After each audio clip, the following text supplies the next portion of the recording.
Hello, assalamu alaikum, everybody. Hope you're all safe, sound, and healthy, and I am back. Yeah, so much for intermittent to rare.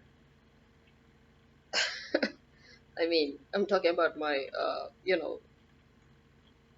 uploading of podcast episodes. I never expected that I would be so regular, not just regular, but end up having to do multiple episodes in a day. But as we know, that is what is needed at the moment because of all the stuff that's going on around us. And today, I think I'm going to once more talk a little bit about um, what's going on around the world and compare it to us. And I don't know, because I feel that there is this very strange coincidence that seems to be going on around the world at the same time. If anything, it proves the fact that the masterminding of terrorist activities all over the world, political upheavals, problems and wars are, always initiated by the U.S. establishment and obviously the UK. Because as I said, those people who are under the impression that the America, the USA, that the American establishment is free, or that the USA itself as a country is completely independent. You've got another thing coming, because the truth is that despite the efforts and the wars and the battles and all the reforms to create an independent country that is no longer a colony of the UK, America is actually far from independent. If anything, because I'm going to use very simple terms, layman terms, so that everybody can understand. So I might sound a bit off here, but I'm hoping everybody would actually get what I'm trying to say, at least, the gist of it. Basically, America is still under the UK.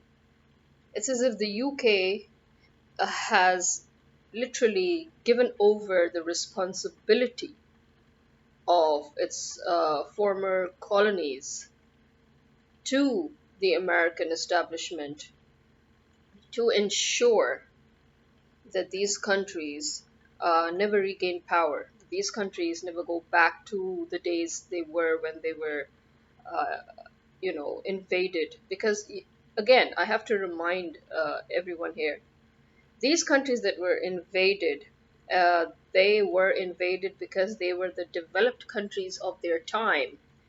At that time, Europe was steeped in the Dark Ages and ignorance. As you know, in Christianity, according to the church, the forbidden fruit was knowledge. And in Islam, knowledge is the pride of God when He made man. When God made man and uh, Satan and the angels, they were like, "What have you created? This creature is going to do nothing but wreak havoc on earth, you know? And why would you create such a thing?" And God says, "You don't know what I know." And then God tells them, "I'll show you just a little a glimpse of what it is that this creature is capable of." And then, Adam um, reads out, or should we not reads out, more like recites, or talks about stuff that is unknown, and the fact that that his knowledge was tested and the ability to gain more knowledge was tested. The fact that man had the ability to gain knowledge even when it's not currently present, to discover, to invent. So that is what was God's pride when He created man, as He said that I've created man, uh, you know, to be one of the smartest creatures on earth. So that is it. So, the church was against education because obviously it has always been this way in medieval times. Governments have always wanted to keep people under their control.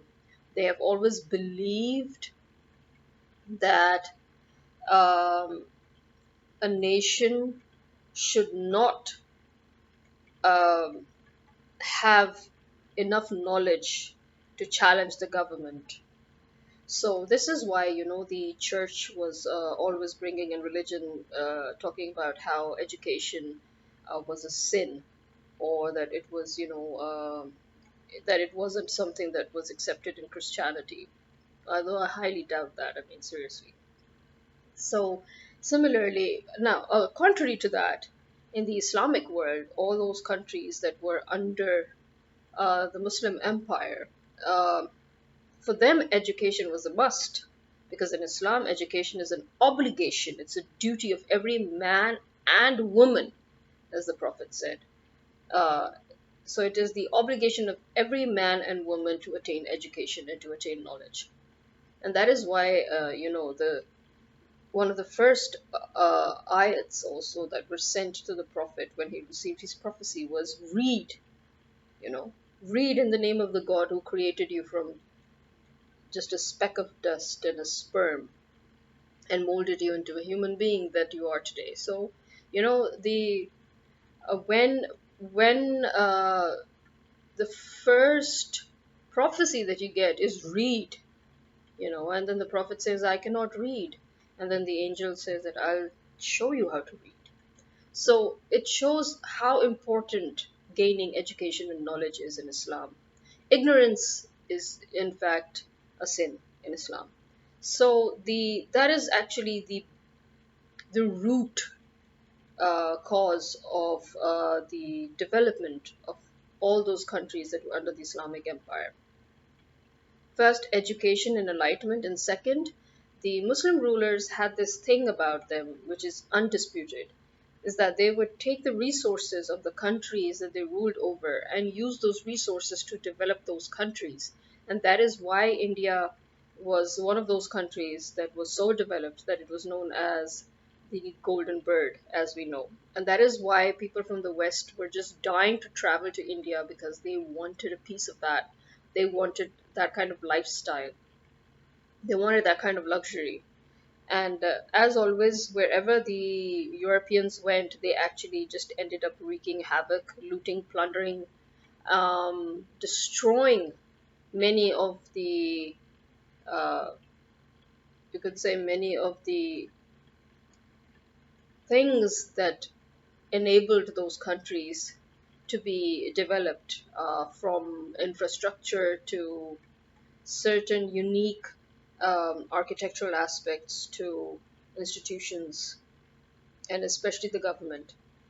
So, where the Muslim rulers enabled those countries that they ruled over so that those countries could function on their own, even without any outside rule, the British, the French, and the other Europeans, they destroyed those countries that they invaded, and they made sure that those countries could never become independent again. And as we know, as we have talked about this many times, and we've even anybody who knows their history would know that one of the strategies that the British government put into action was, uh, because they had done that, they had done a similar thing with the USSR, at one point, was that they started planting traitors in the most strategic positions of the establishment of those countries that were once their colonies, to ensure that those countries could never get back to their previous glory, or those countries could never truly attain independence. And they did something of a similar kind to the US establishment, believe it or not. And that is why, if the Queen does not accept the US president, that president can never go on, as you know. If the Queen sets up a meeting with the US president, this is a subtle message that yes, she has accepted him as the president. Now, if America is independent, then why do they need acceptance from the Queen? Well, now the Queen is dead, so now it's the King. Now, just see what the King does to you people. But in any case, that's the point here that I'm trying to make, is that America is in no way 100% independent of the UK. It is still under the UK, and its job is to make sure that the other countries that were once under the UK do not flourish. And this is why every single country that was once a colony of the UK is now in deep shit, basically, politically, financially. And because, see, the thing now, another thing is that the other countries are now so fed up of the US meddling, As you know, the US has tried to meddle with Iran, but Iran is, mashallah, so strong that they have never allowed the US to meddle. Although the US tried two fake revolutions in Iran, but they ended up getting their own people beheaded, which they started crying about their journalists getting beheaded. Come on, we all know these US journalists. They're not really journalists, they're all spies. We all know what they come to do because they've come to Pakistan many times to do it. You need to be very thankful that the Pakistani army is so sold out that they have very respectfully returned your people to you without even arresting them, knowing that they're spies. Finding your journalists in sensitive zones where nobody's allowed, in intelligence restricted areas where only the intelligence community can move around, or in army zones where only the army can be found or can reside, or where there are always certain sensitive areas in every country where citizens, civilians are not allowed. And yet you will find the US journalists over there. And as I said, you should be very thankful that the Pakistani army, or at least at that point, in those times, half the Pakistani army was at your disposal. At your disposal, the other half were patriots, but now they're all fucked anyway. Because obviously there's this hierarchy in the army, and if the top gun is sold out, then the whole army has no choice but to follow orders. Although there have been very very rare instances in history where the army would get so fed up of their top gun being such a son of a bitch that they would actually assassinate him. But let's see what happens here. But anyway, so the point is that you should be grateful that Pakistan has never mistreated the spies of America or even India, to be honest. And that in Pakistan we have always returned people back to their homes respectfully, despite the fact that our civilians and citizens were fabricated as spies both in India and the United States, and that they have been tortured, and our government is so spineless and sold out, and it's so made up of traitors that they never ever worked for those people to be brought back. If everybody remembers the incident, I'll call it an incident, of Raymond Davis, who was exposed as a spy. He was an ex CIA. Now you can call him an ex CIA agent, but at that time he wasn't an ex. And he went rampant, killing people, innocent people, civilians here in Pakistan.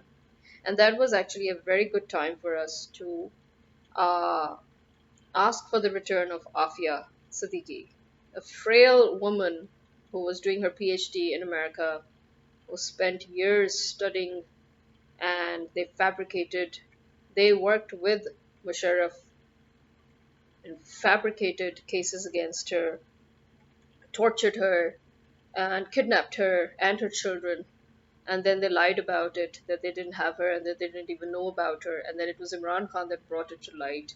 He and another American journalist worked together to bring uh, it to light in front of the whole world, in front of Pakistan, as to what was being done. Now, this is again another act of treason by the army. So, the army that keeps on telling us that it has not committed treason, this is another act of treason where the army chief allows a foreign country to fabricate uh, charges against a civilian, a citizen who is a woman, a very young woman at that point, and that the army literally works with the CIA to kidnap that woman and her children.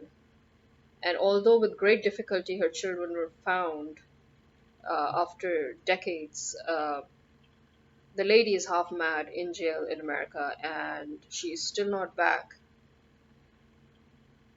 And the fact that her husband, who she was about to divorce, it is rumored that he was working with the CIA and he slandered her in order to get out of some sort of a problem that he had, or he was negotiating a deal or something. And the exchange was his wife who was about to divorce him.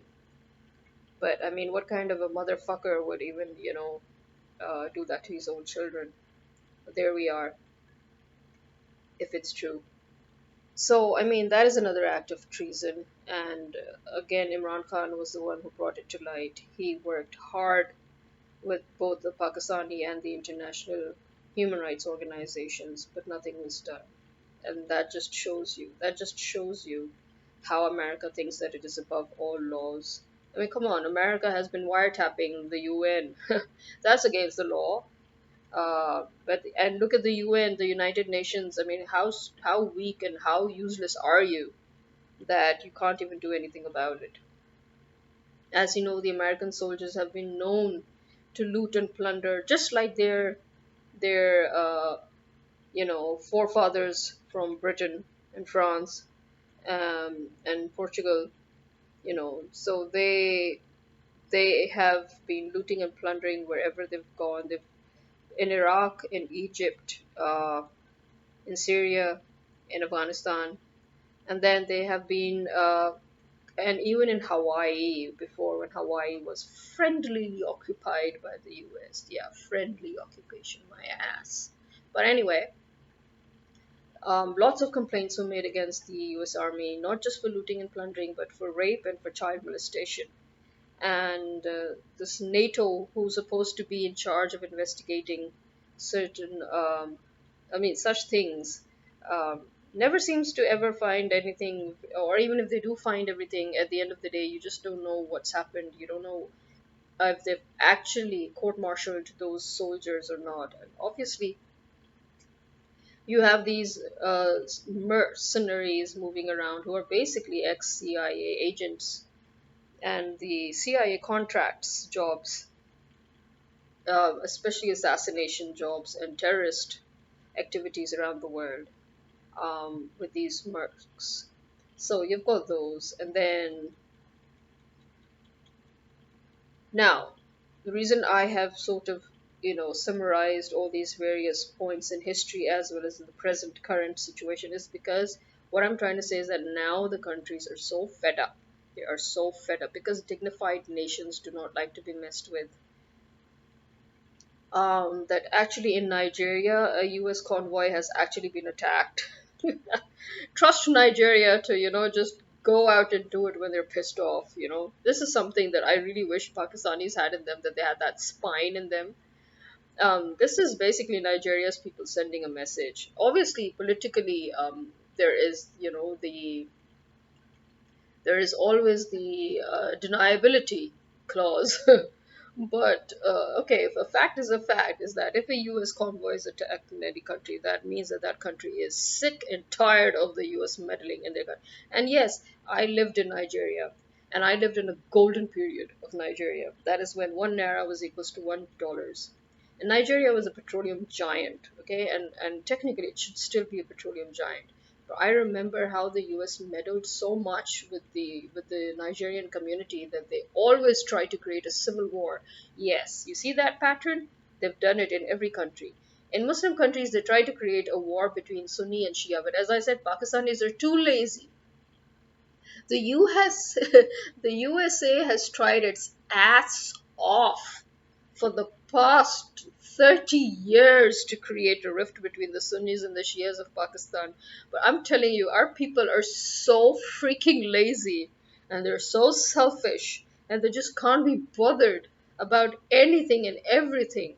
They are so narcissistically selfish that you cannot expect them to do anything, which is why, to be very honest, I was very, very pleasantly surprised when the people suddenly decided to, show the world that they were actually awake and active, when they would always come out in drones and hundreds and thousands, and and just on the call of Imran Khan, when the whole country would just be flooded by people just before the elections, and how the people came out without a leader when he was illegally ousted. I mean, this is something that you just don't expect from Pakistanis. They're so damned lazy and so selfish and never united. But And this is why, again, now it's weird that nobody's coming out, even though you know that people are simmering. They're simmering and they're pissed off, and everybody's complaining, and everybody's swearing at the illegal government, and everybody's swearing at the US, and everybody's swearing at the UK, and everybody's swearing at the army. Now, this is the first that people are actually swearing at the army so openly, and people are calling the army traitors. I thought I was the only one, but actually everybody around is calling the army traitors. They've been calling them traitors from the day they ousted Imran Khan, and so it's so maybe the people are just going to just burst like a volcano once again. I'm hoping. But yeah, so yeah, in Nigeria, the message is sent to the Americans by just attacking the convoy and kidnapping three of them. On the other side, we have got Truss. Yeah, we've got Miss Truss here, who, despite the fact that she was removed, if I remember, she is the one who very openly claimed to be a Zionist with so much pride, and which is one of the reasons she was tossed off by the British people. Um, but I mean, if it is her, then look at the audacity here that she's actually trying to advise the current prime minister of the UK that he should um, make sure that China is dealt with, that China is going to bring both financial and economic and political threats to the West. Oh yeah, like they actually came and told you in your sleep, right? Okay, here's the thing, West. Don't mess with countries that have nothing to do with you. Okay? I mean, you're such cowards. The Western world has always been such cowards. They have always had to sneak into countries even when they invaded them. Never did they ever invade a country in a dignified manner by calling out a war, announcing to the other country that they're there to invade. That was another thing. The Muslims, whenever they invaded a country, they would first send them a letter. Then they would actually tell them that we're going to war with you, and they would give the other side ample time to prepare. But the British and the Europeans, that's why they're called thieves, because they sneak into countries like thieves, they pretend to do trade, and then they infiltrate and they start, basically corruption tactics. And that is why all the previous colonies of Europe are now steeped in corruption. That is how they work. So now, I mean, the Western world has tried to mess with China so many times. China is too big to mess with.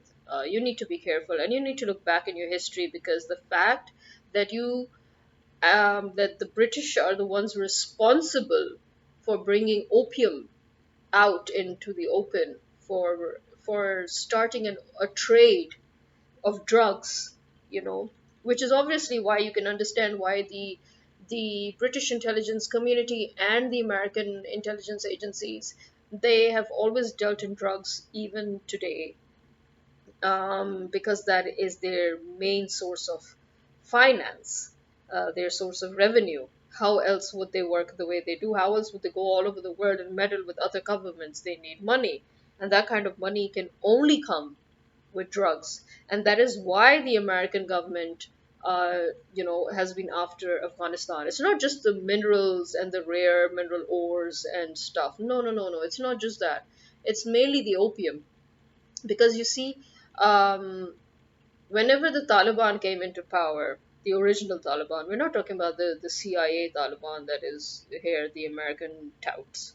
We're talking about the original Taliban. When they came into power, then as per law, they would burn down the poppy fields every year. Every year, whenever the poppy fields were, whenever they were fully grown, and it was time, they would burn them down. So now that is the main bread and butter for both the British and the American establishment.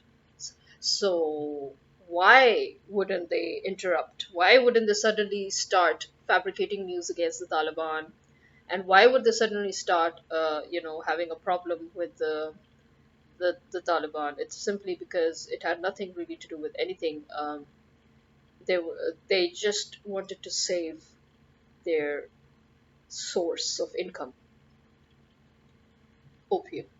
And before that, as you know, when they couldn't attack China in history, the Brits, they used the king's son, if you remember, to kill his own father. And at that time, they had told him that they would, help him become king, and that they had convinced him to legalize the production and trade of opium, which is what the king was actually against. And the king was so strict about it that opium was never traded in China or out of China. And because the Brits wanted an opium trade, just for that, just for that, they killed the Chinese king. Now you can imagine what kind of people they are. um, and as you know, people don't change, nations don't change. So the West of the past is still the same. They're still stealing, they're still plundering, they're still dealing drugs, and they're still trying to meddle with other countries that do not see eye to eye with them or do not let them exploit those countries. So Iran is one of them, Turkey is another one, China is another one, Russia is another one. So the Western world has always, because as I said, remember education has, although they have borrowed the Islamic welfare system, if you have, this is something that obviously the public is not very, I mean, knowledgeable, because that's the point. The whole point of the Western politics is still to keep the public ignorant so that we can feed them what needs to be fed, so that we can control them and exploit them. And that's what they still do, the Western world, the American government, the British government, other governments, they still do that. And that is because in the Western world, they they have borrowed the Islamic legal and social welfare system. As you know, if you work in the system, if you study to work in the system, be it legal, be it political, be it constitutional, the first thing that you have to learn in Europe is that we go by the Umayyad system. So the Umayyad system is Hazrat Umar's system. Hazrat Umar was the one who expanded the empire, and he was the founder of modern day international, um, the modern day world, you can say. He was the founder of he's the one who created the intelligence networks, the army cantonments. He's the one who created the accountability bureaus within the government. He's the one who created the internal affairs department, where they keep a check on ministers and on everybody and anybody and everybody concerned, to make sure that nobody is being corrupted, nobody is, illegally abusing authority. So every single um, every single enactment within the constitution of the Western world is from the Islamic system. Now, in America, they kept it more simple. They called it the Muhammadan system. So America is following the Muhammadan system constitutionally and legally and socially. And Europe calls it the Umayyad system. It's the same. Okay, it is Hazrat Muhammad who started it all, and it is Hazrat Umar who finalized it all. Okay, so that is where we are today with the Western world. So now the Western world may have borrowed the system of Islam, because that is the thing that they found out. That was the secret to the flourishing of those countries that they invaded. They found out that the reason why those countries were so developed and why they flourished was because of this Islamic system set in place. And so they took the system with them, and that is why the Western world is flourishing, because they have the same laws, the Islamic laws. Now they talk against the Sharia and everything, but I mean, how stupid are you that you're talking against the same system that you have implemented for a long time now, and for you know And at the same time, as you could see, the minute Trump started disassembling the Islamic system from within the constitution and from within the social welfare schemes, America started suffering. So, you can see the benefits of having the Islamic welfare and social system, and you can see what happens when you start removing all that from your society. And that is actually one of the biggest problems we Muslim countries have post colonization. And that is that we were not allowed to get back to our Islamic system. So we have this weird hodgepodge of our old cultural pagan system. And then we claim to have an Islamic system running parallel to that. And then we have the colonial system still going on.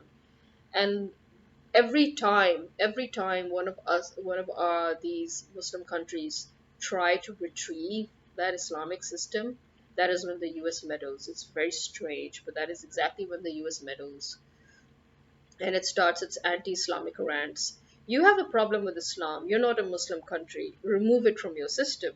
Why are you following the Muhammadan system? Why are you following the Sharia? Remove it. You're most welcome to do it because it's not even for you, it's for the Muslims.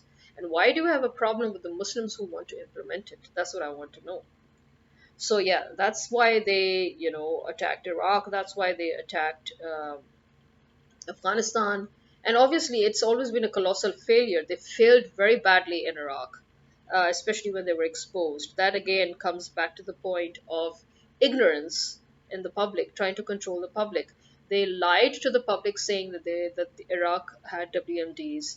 They sent people to plant those WMDs, which backfired on them. And then, when the real investigation started, after they had stolen whatever it is that they needed to steal, from the president's house and from the museums and from the treasury of Iraq, then suddenly they announced, oh, it was wrong. I'm sorry, but that's a pattern with you from Vietnam onwards. Everywhere you go, you wreak havoc, you steal, you destroy, and then you say, oh, sorry. What do you mean, oh, sorry? American public will end up apologizing to the whole world for the rest of their lives. That's what the American public will now have to do. They will be apologizing to the Muslims, they'll be apologizing to the Latin Americans, they'll be apologizing to the Africans, they'll be apologizing to Asians forever for whatever it is that their government keeps doing and they keep letting their government do, right? So, do you know the amount of countries that literally curse the American government, the American establishment, the country itself?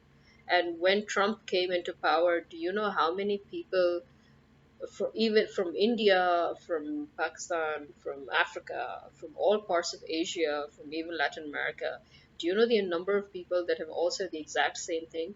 That finally America is getting what it deserves. Now Americans will know what it feels like when you put such an asshole on top of somebody. Finally America is getting its due.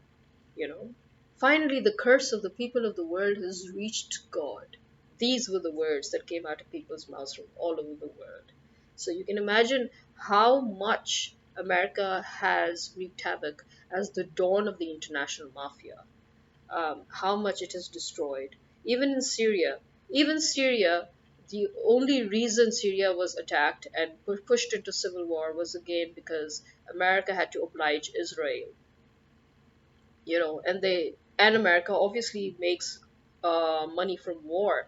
One of the reasons why America is always pushing war whenever it is diving into a crisis, economic crisis, is because America has earned the most from warmongering. There are two things: um, destroying countries and then sending contractors to rebuild those countries. And this is how America earns its money, especially since drug trade alone is not enough. And drug trade is mainly for their intelligence communities. So for the rest of the establishment, an ongoing flow, uh, you know, it's of revenue um, cannot be interrupted, and that is why they're always sending people out to commit terrorist activities, to destroy buildings, to destroy schools, especially schools and hospitals, because these are necessities in any society. So when you go and you destroy schools and hospitals, then you send your own people to rebuild. That's how it's done. So, as I said, the countries are pissed off. So Nigeria has showed what how pissed off it is. On the other hand, China is probably just sitting and laughing at the stupidity of the UK and the US. The US is actually in debt. You do realize that the US owes billions of dollars to China. And the fact that the country that the US owes billions of dollars to is the same country that the US is always trying to attack, it's just beyond namakarami, seriously. Okay. And then on the other side now, there's a lot of similarities, with the kind of people that they pick. Because now, if you look at Nawaz Sharif's family background, you will realize it. Now, Nawaz Sharif's family, they're not Kashmiris, okay? Although because of them, now Kashmiris do have to bear the heat, the Kashmiris in Pakistan, because the this family has married so much into the Kashmiri community that we end up calling them Kashmiris. But actually, the Nawaz Sharif family are not Kashmiris at all. They're Lohars.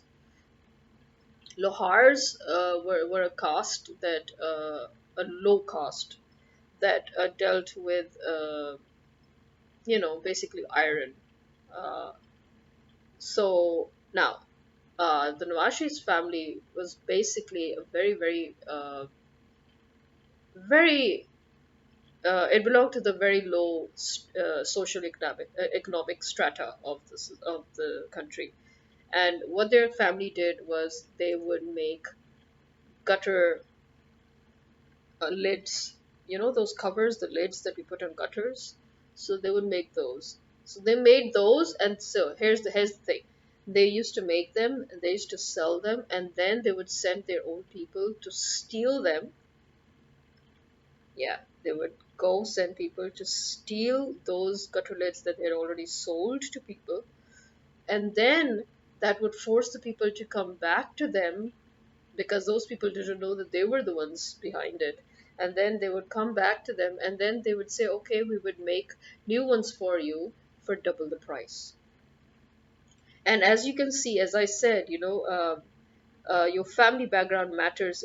This old adage is so true, despite the fact that I used to hate it so much when they used to say, never allow a person of a lower strata to take over a position in the government. But it's so true, I'm sorry to say, because the the percentage of them committing corruption is 90% higher than that of a person who has come from a family that really doesn't need much because they've already had so much. And so there is no hunger there, which poverty breeds. There's no greed there. Although I do think that that is also wrong, because we know many rich families which do have greed and they do have that hunger. But again, if you look at their background, it's because they too originally belonged to the lower strata. So the thing about people who rise up from poverty and immediately come into money, one of the biggest problems is that their mentality is the same. So that inferiority complex, or should we say that fear of falling back into that desperate poverty, is what keeps them hungry, and it's what keeps them greedy, and it's what keeps them corrupt. Because that fear that we should not go back to that desperate time, and that is what drives them and pushes them to do whatever they can to keep making money. And again, that is proof when you look at all the members of the illegal PDM government that we have right now. They all have such similar. Maulana Fazlur Rahman belongs to a family of traitors. They were those people who opposed the making of Pakistan, and yet after Pakistan was made, suddenly they decided to benefit from it, and they've benefited the most and in the most corrupt manner. For a person who claims to just be part of a religious group, why the political affiliations, Why the trips to America? Why the secret meetings with the American establishment? Number one. And number two, why and how did they accumulate all that wealth? That his son has done no less than 12 umrahs recently, only recently. Nobody can afford that much. And every single time Maulana Fazlur Rahman's son goes to Saudi for umrah, he always ends up buying another piece of property in the Middle East before coming back. Where's all that money coming from? You know, and it's usually in US dollars that they seem to get their money. So that's very suspicious. And then on the other side, you have Zardari again, who's very famous as Mr. 10%. His father was equally notorious for being, a person who would uh, basically commit fraud on something as small as a cinema ticket, movie ticket in his time. And the fact that Zardari forced his way into the Bhutto family. And look what his family background, the mentality taught them. Because actually, okay, originally Zardari's family background's originality was again the same, that they were very, very poor. They were so poor, they moved around like nomads. And when they finally settled in Sindh, they actually settled as servants of a family in which they would do all kinds of jobs, uh, mainly to do with cleaning bathrooms and stuff like that. So that is his origin. So you see that mentality again, that desperation of never going back. That is what has driven the Zardari family to this point. Where, if you remember, Zardari once very clearly in his interview said that his dream was to be the richest man in the world. Well, he is actually right now, at least in Pakistan, he was until recently. I don't know if Nawaz Sharif has managed to once again taken first position or not. I don't know, but that is how it is at the moment. So Zardari forced his way into the Bhutto family, and one of the first things that he did because of his his inferiority complex and his insecurity was he ended up killing the whole family. The whole family is dead because of him. He killed his own wife. Everybody knows he killed his own wife. This is the thing. Very funnily, our lazy law enforcement agencies that never seem to get anywhere, they never seem to reach anywhere on time. Suddenly, within hours of Benazir's assassination, the whole road was washed. Everything was cleared up. Within hours, it was as if nothing happened. These are people who don't even pick up the debris from an accident until a few days have passed. And yet, not even 2 hours after the assassination, the whole place is wiped clean. The roads are washed. There's not a speck to be seen. And Bilawal, who keeps on trying to exploit his grandfather's and his mother's name, biggest shame is on you. I mean, what kind of a motherfucker would work with the person who's killed your own mother? Seriously? I mean, I think his mother would be turning in her grave as to why would she even rely on her asshole of a son who is now linking arms with his father and exploiting his mother's name in politics just to get sympathy votes. I mean, if you really are your mother's son, if you really are a Bhutto, you would have put your father in jail. You would have got him killed just for killing your mother. The whole world and his wife knows that Zardari got his wife killed. So we have that there. That shows that family background. And then Nawaz Sharif and his family, as you can see, they are so brutal and so sadistic. I mean, Nawaz Sharif is that kind of person. They talk about law and order and about jail and prison. Nawaz Sharif is that person who, when it was his turn, as you know, Zardari, Bhutto and Nawaz Sharif, they've been taking turns. The Bhutto family and Nawaz Sharif family, they've been taking turns for the past 30 years, at keeping their positions in the government. every time they would rig the elections, as you know, and every single time, so everybody would know, okay, okay, now Bhutto has done her turn, now it's Nawaz Sharif's turn. This is that same Nawaz Sharif that slandered Benazir Bhutto. This is the same Nawaz Sharif and Shahbaz Sharif that slandered Jemima, Imran Khan's wife. These are the same people that when they came back into power, they put Zardari in jail and they tortured him.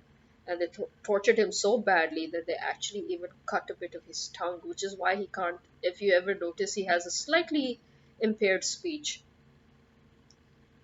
And again, just look at the shamelessness of the corrupt crooks that they always get together whenever they have to work on any, in corruption we are united, basically. Although we all know that they can never be together because the enmity between them is huge. They have a very long history of that. And now it's 45 minutes, which is very much longer than my regular 20 minutes or half an hour thing. So I'm going to break this episode into part one and part two. So uh, I'll end this part here and just tune in, just click part two, and we'll continue our conversation. So for right now, this is me taking a break. Bye bye.